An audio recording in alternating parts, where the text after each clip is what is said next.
Bonsoir à tous et bienvenue dans l'entretien du jour. Cap ce soir sur le Cameroun où les voix s'élèvent à l'approche des élections d'octobre 2025. Et pour décrypter le paysage politique camerounais, nous recevons ce soir l'analyste politique Frédéric Tchongui. Bonsoir. Bonsoir, merci de me recevoir. Alors comment pouvons-nous qualifier le climat électoral quand même à moins de 2 mois des élections ? Alors, on voit qu'il y a eu beaucoup d'actions qui se sont passées au moment du dépôt des candidatures par les différents protagonistes. Donc, on voit que ça a été assez mouvementé pendant 2 semaines. Là, c'est un petit peu en train de retomber parce qu'on est dans la mi-campagne, avant vraiment le début de la campagne. Donc, je pense que les candidats qui ont été retenus sont en train de se préparer. Et on va parler bien sûr des contestations. Quelle lecture faites-vous justement autour des disqualifications de Maurice Kamto et la démarche des candidats recalés comme justement Bertin Kissob, Léon Tellier-Onana et Bello Yaya qui demandent même l'irrécevabilité de la candidature de Paul Biya? Moi, personnellement, je le déplore. Je peux comprendre qu'il y a un code électoral qui permet la qualification ou non de candidats par rapport à un certain protocole.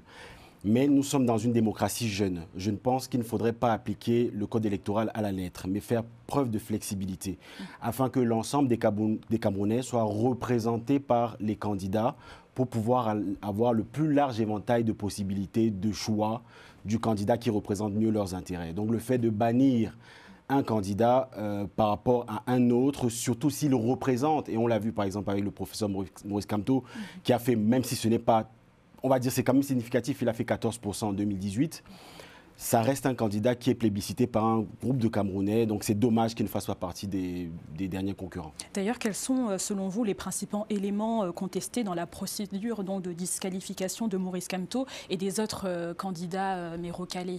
Alors, Maurice Kamto, précisément, il est le candidat qui a été investi par le Manidem. Et il se trouve qu'il y avait 2 candidats du Manidem qui ont déposé leur candidature. Et ce qui fait que par rapport au code électoral, on ne peut pas, il y a une irrecevabilité si jamais 2 candidats d'un même parti politique déposent leur candidature. C'est pour ça qu'elle n'a pas été retenue. Et dans un second temps, il y a eu aussi le cas du RDPC où le président Paul Biya, le président sortant, a déposé sa candidature. Mais il y avait aussi un autre candidat au RDPC qui a déposé sa candidature.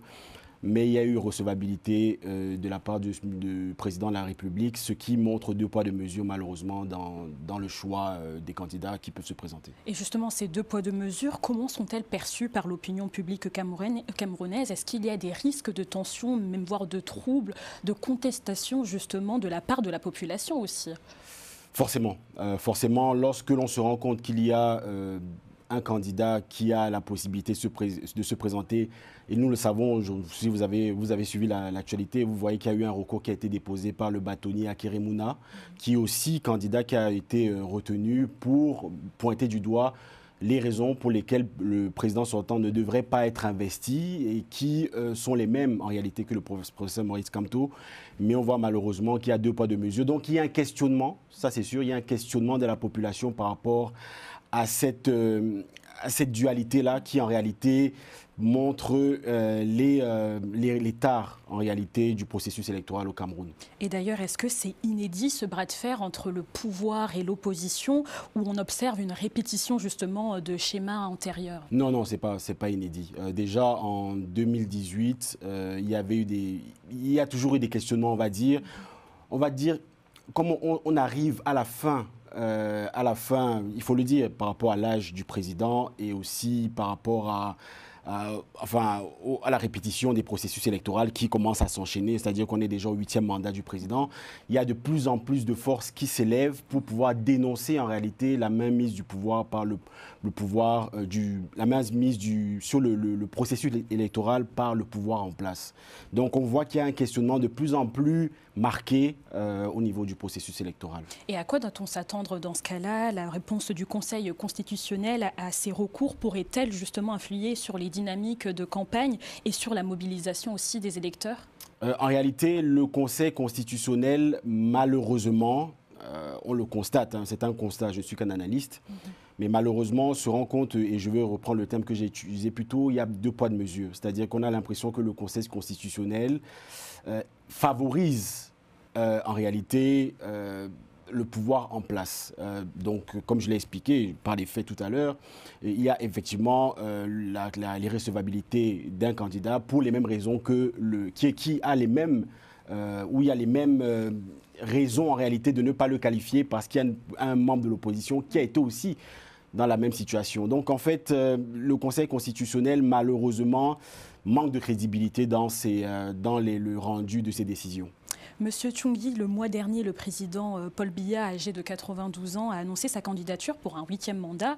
Et dernièrement, plusieurs acteurs de la société civile ont dénoncé les réceptions organisées au palais présidentiel, perçues comme un indice d'influence accrue du pouvoir en place, et aussi sur le déroulement même de la campagne.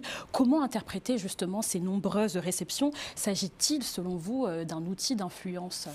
Alors, lorsque vous êtes en campagne électorale, logiquement, le candidat doit sortir de sa présidentialité, s'il est président, et doit en réalité être porté par son parti politique entièrement. C'est-à-dire qu'il ne peut pas, logiquement, disposer des attributs de l'État pour pouvoir mener campagne. Donc, le fait de recevoir des soutiens au Palais de l'Unité est en réalité une faute démocratique, parce que ça ne montre pas l'entière distinction entre le président et le candidat.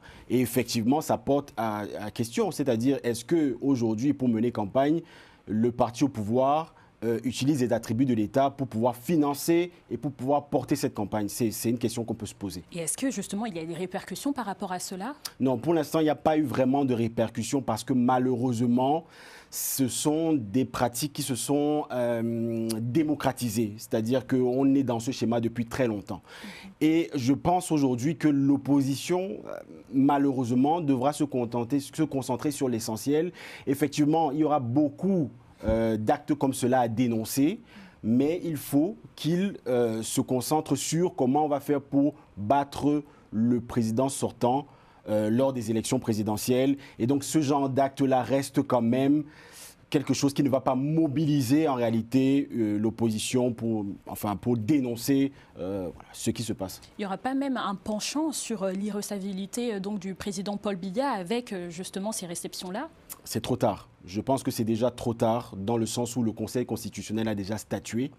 Et aujourd'hui, le Cameroun utilise bien le droit, c'est-à-dire que le pouvoir en place et aussi l'opposition joue le jeu du droit et de la continuité en réalité des recours qu'ils ont à leur disposition.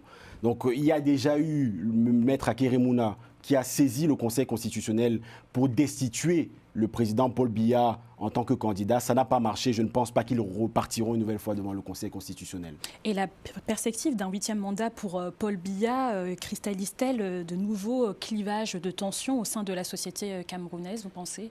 Oui, lorsque vous regardez, il y a eu pas mal de micro-trottoirs. Là, je vais vraiment redescendre au niveau du peuple. Il y a eu pas mal de micro-trottoirs et on voit qu'il y a beaucoup de Camerounais quand même qui remettent en question non pas le leadership, mais surtout l'âge avancé du président de la République et se posent la question de savoir est-ce que c'est toujours lui qui dirige le Cameroun ou non? C'est la grande question que nous avons aujourd'hui, sachant que pendant tout le processus électoral jusqu'à ce jour, il n'est pas apparu, on ne l'a pas vu au Conseil constitutionnel, on ne l'a pas vu lorsque M.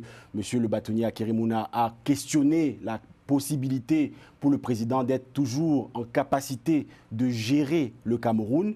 Il n'y a pas eu, le président Paul Biya n'a pas fait de sortie dans ce sens-là. Donc c'est surtout par rapport à son âge que les Camerounais se posent des questions. Monsieur Tchoungui, on arrive bientôt vers la fin de l'émission. Que pensez-vous des propos de l'historien politologue Achille Mbembe qui explique, selon lui, je cite, « Une élection libre et indépendante n'est pas possible en ce moment au Cameroun ».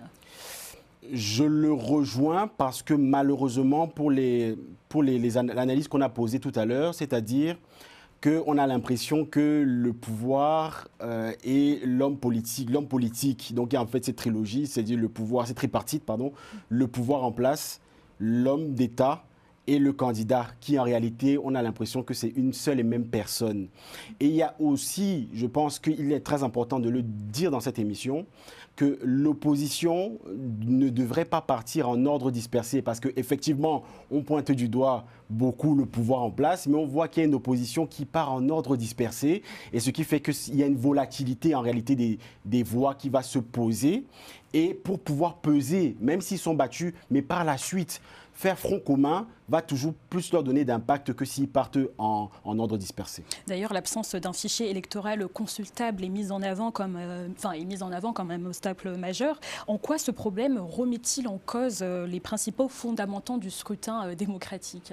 Vous savez, le code électoral, le fichier électoral, c'est la preuve des personnes qui sont inscrites ou non, et de savoir s'il y a doublon ou s'il y a même parfois des personnes décédées qui restent à l'intérieur du fichier électoral et qui ne sont pas radiées du fait de leur mort tout simplement. Donc en fait, le fait de ne pas pouvoir voir ce fichier électoral remet en cause même les résultats qui vont être donnés le jour du scrutin en octobre.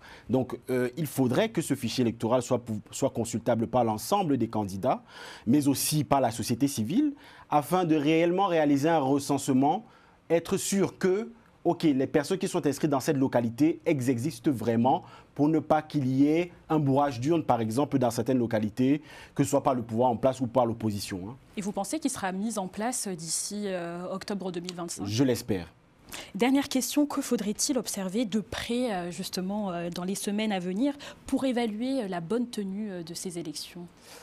Il faudrait qu'il y ait de la transparence. On a parlé tout à l'heure du fichier électoral. Il faudrait qu'il y ait de la transparence. Il faudrait qu'il y ait la possibilité pour l'opposition et aussi pour le pouvoir en place d'être sur le même pied d'égalité, c'est-à-dire que nous n'utilisons pas les attributs de l'État pour faire campagne. Et de l'autre côté, il faudrait que l'opposition, afin que le scrutin se passe bien, puisse faire front commun pour pouvoir être en position de dénoncer en réalité l'État s'ils en voient, et ainsi que aussi le pouvoir en place, si jamais il visualise des tares, qu'il soit aussi en position de le dénoncer, mais il faudrait qu'il y ait une neutralité dans l'ensemble des candidats et qu'ils puissent partir sur le même pied d'égalité, parce que sinon, post-électoralement, il peut y avoir des revendications et des contestations sur la victoire d'un candidat ou d'un autre. Merci beaucoup pour votre analyse, Frédéric Tchongui, donc analyste politique. Merci à vous de nous avoir suivis. C'est la fin de l'entretien du jour. Bonne suite de programme sur Global Africa Télé Sud.